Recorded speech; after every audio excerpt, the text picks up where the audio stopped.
Ah! Ah! Oh my goodness. This is the Hermit from the Deviant Moon. I am the hidden Hermit. And behold, so the Deviant Moon, it does have that reputation for being a little bit creepy, a little bit scary, and this is a perfect example of such a portrayal of a classic card, if you like. Yeah, so this is the Hermit, and it's incredibly distressing. You pull this card out, and it kind of makes you jump. It really does. You're like, boo!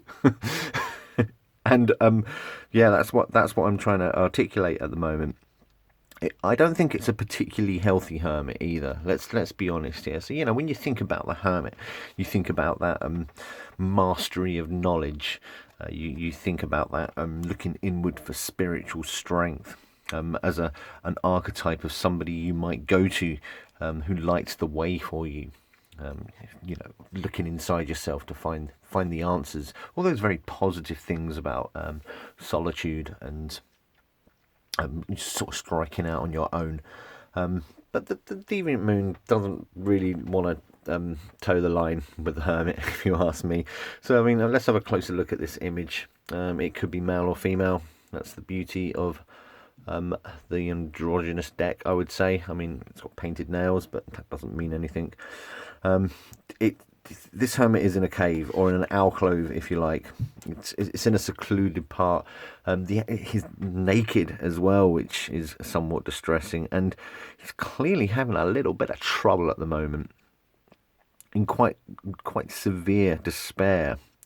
Gone are the staff and the lamp, to be replaced by a fish, a dead rotting fish. Yummy. And I'll just read out the description of the book, the Deviant Moon. I'm talking about the little white book, not the big fancy art book, which I don't have. So the book says, the hermit hides from the world in his alcove. That seems fine. That seems hermity. Even though he shuts himself from the city, he's never truly alone. Well, this seems quite positive, doesn't it? I mean, that's quite comforting, isn't it? It's a good way of dealing with loneliness, perhaps. The book goes on to say, the rotted fish beside him is a reminder that we can never hide from ourselves. Which is, of course, true. But why a rotted fish? Why not a stuffed bunny or a box of chocolates or something? Saying that that rotting fish is in ourselves, if you like, is, well, yeah. I'm not even going to try and articulate the imagery and the correspondences, but yeah, okay, so I suppose most of us, let's face it, all of us do have a little bit of a rotten fish inside us, and I think it is healthier when we acknowledge that, to be fair. I'm not sure if we could put it on a card and tell everybody about it, but there you go. And again, in the divinatory meanings in the book, it is quite it does sort of lean on the dark side of the hermit. So even with the upright meanings, it tells us about solitude, which is fine, yes. One who seeks to be alone, sure, okay. And hidden knowledge, yep, that vibes well with this dude here and that guy there.